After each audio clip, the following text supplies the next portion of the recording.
Hello and welcome to our Python for Data Science training.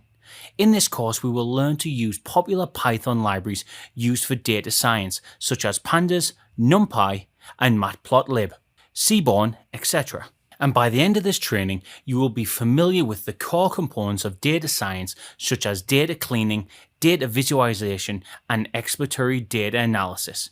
We will really hope that this course will set you on the right track to becoming a world-class data scientist.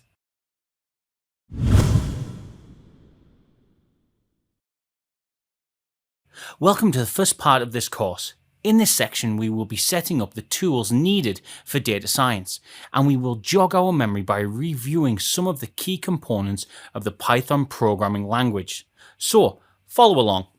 Let's start off by talking a bit about Python. Python is arguably one of the most popular programming languages of all times, mainly because of its English-like syntax, built-in functionality and extensive libraries. It is interpreted language, which means that the code does not need to be converted into machine language for execution, ultimately making our code smaller. It is extensively used in software development and is the most popular language in data science, artificial intelligence, and machine learning.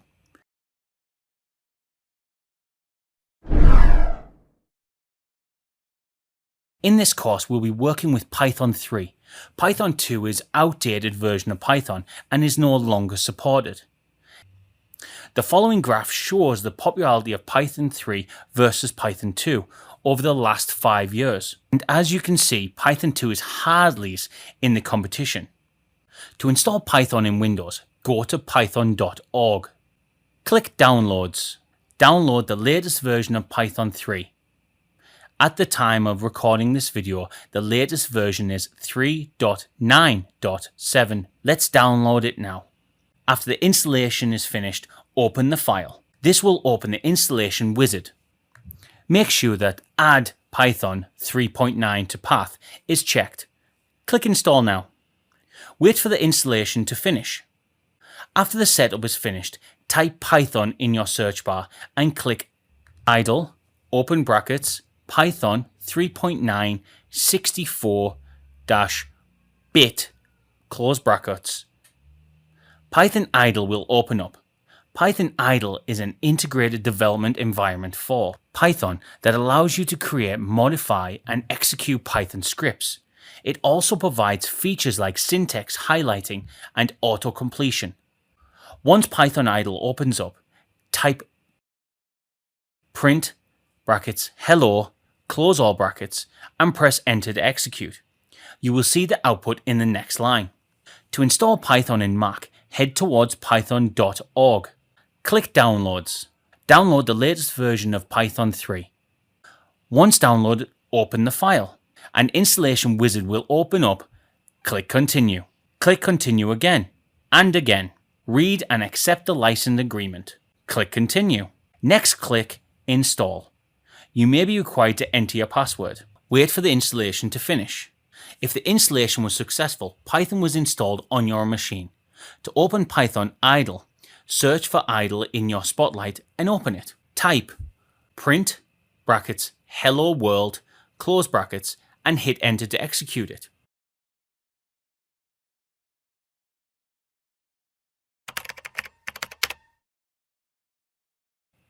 In this course, we'll be working in Jupyter Notebook. Jupyter Notebook is a web-based application. Its cell-based structure allows us to write and run code, create visualizations, and have narrative text all in one place. We will be using Anaconda distribution to set up Jupyter Notebook on our machines. Anaconda is a distribution.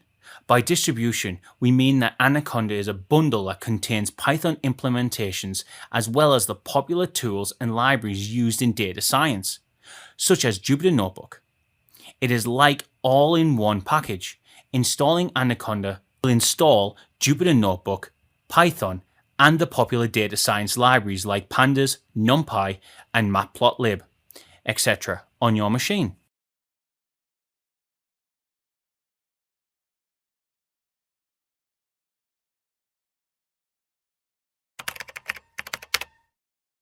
To download Anaconda, click on the link given in the slides. It will take you to Anaconda's website and will automatically detect operating systems. Click Download. After the download is finished, open the file. Click Next. Read the license agreement and click I agree. We recommend choosing Just Me and click Next.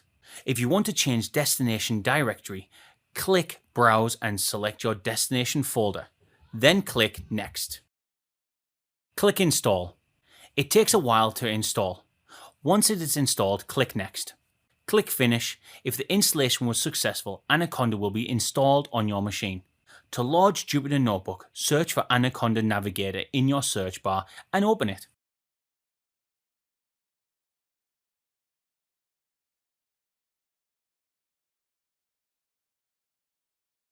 Inside the Anaconda program or Anaconda Navigator, you will see a tab called Jupyter. Launch your Jupyter Notebook by clicking on Launch. It will launch Jupyter Notebook in your default web browser. By default, Anaconda runs in your home directory. We will look into navigating through different directories in a while. For the time being, click New and then Python 3 to create a new notebook. The following interface will open up. We will talk more about the interface soon. To set up Anaconda on Mac, click on the given link. Next, click on Started. Click Download Anaconda Installers.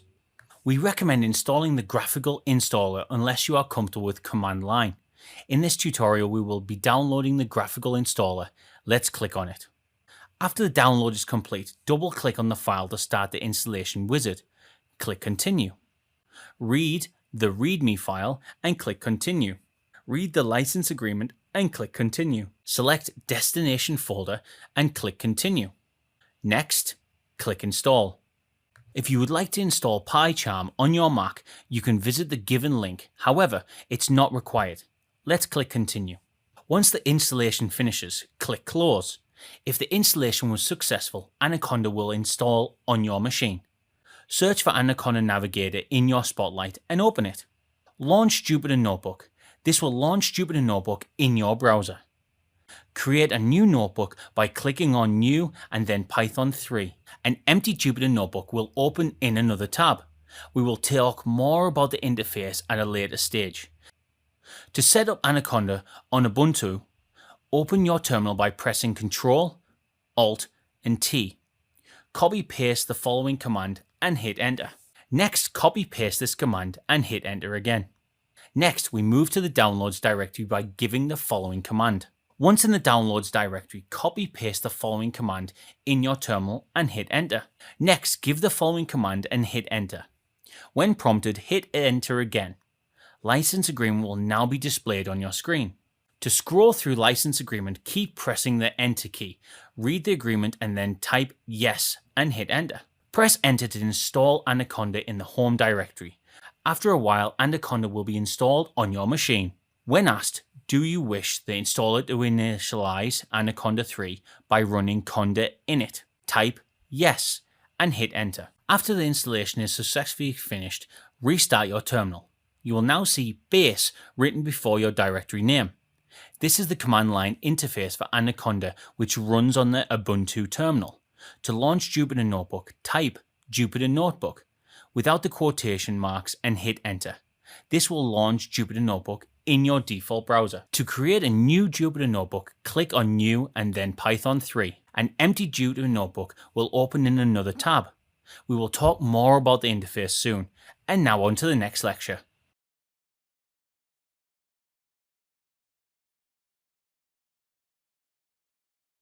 This is Jupyter Notebook interface that we saw earlier. Jupyter Notebook has a cell-based structure which allows us to have code, visualization, mathematical equations, and narrative text all at one place.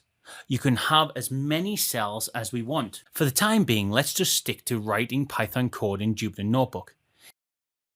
In the cell, type print brackets hello world close brackets and click on the Run button. The output of a cell is produced right below it. Now on to the next lecture.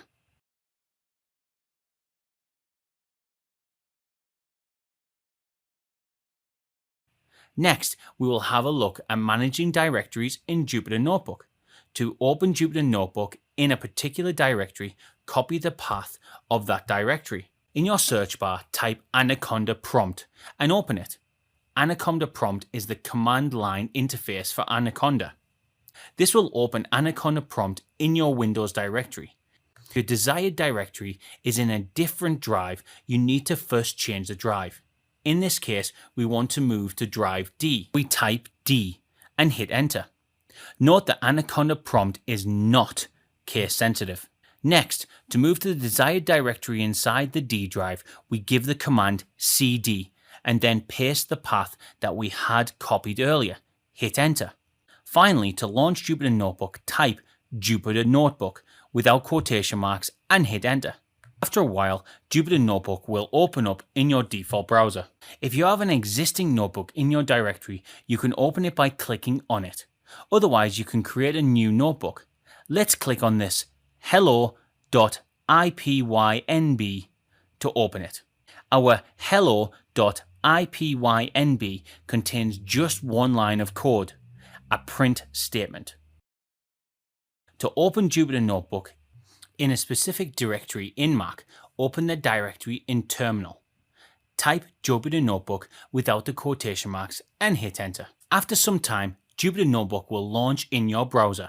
You will be able to see the files in the directory where Jupyter Notebook is running.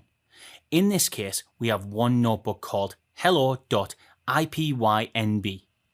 Let's open it by clicking on it. This is our hello.ipynb file with just one print function.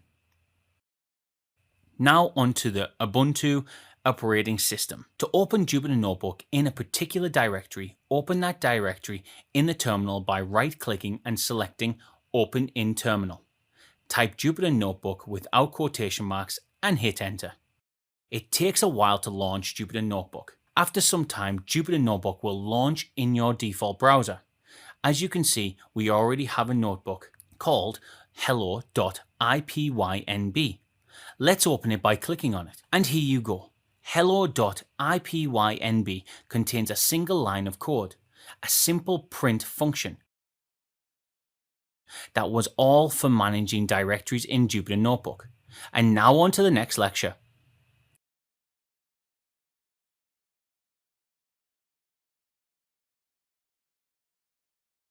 In this lecture, we'll have a look at inputs and outputs in Python.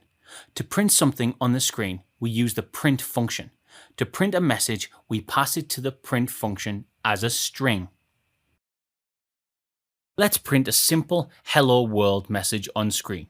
We type print brackets hello world brackets.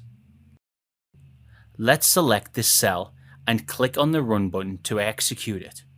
And here you go, we have the output on our screen. Next, let's have a look at how to take input from the user. To take user input, we use the input function. Pretty intuitive, right?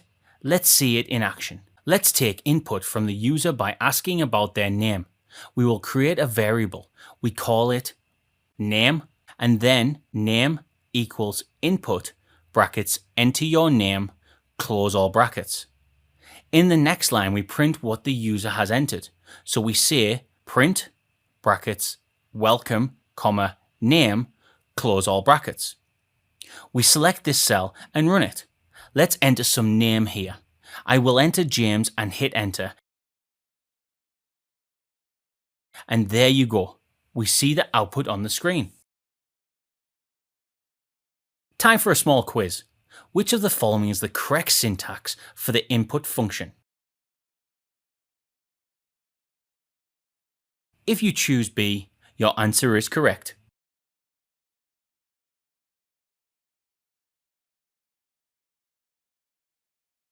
Python has 4 primitive data types, 2 numeric, which are int and float, and 2 non-numeric, which are string and boolean.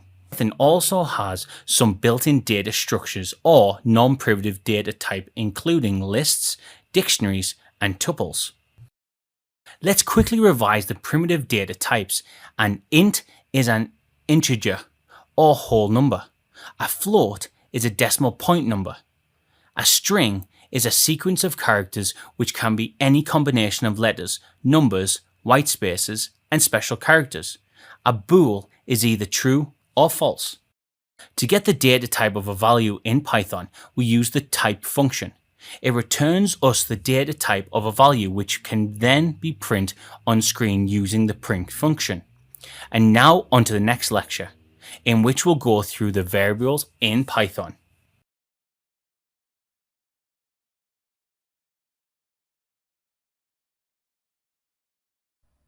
Python is a dynamically typed language as opposed to statically typed language, which means that the Python checks the data types of variables at runtime. Hence, we do not need to declare the data type of a variable at the time of creating it. Python assigns data types to variables itself depending on the values stored in them. Make sure to read the rules for variable names to avoid syntax errors. Now, let's create some variables. So, x equals 1. To print the value of a variable, we pass the name of the variable to the print function without the quotation marks. Let's print x on screen. Print, brackets, x, close all brackets. Let's select this cell and run it, and we see the output on the screen. Let's create a variable of typing string. Name equals, put quotation marks, James. Let's go ahead and print this variable on screen. So, print, name, we run this cell and we have the output on screen. Remember the rules for variable names. Which one of the following variable names satisfies all of the rules? For the second question, identify the correct syntax for printing the value of a variable.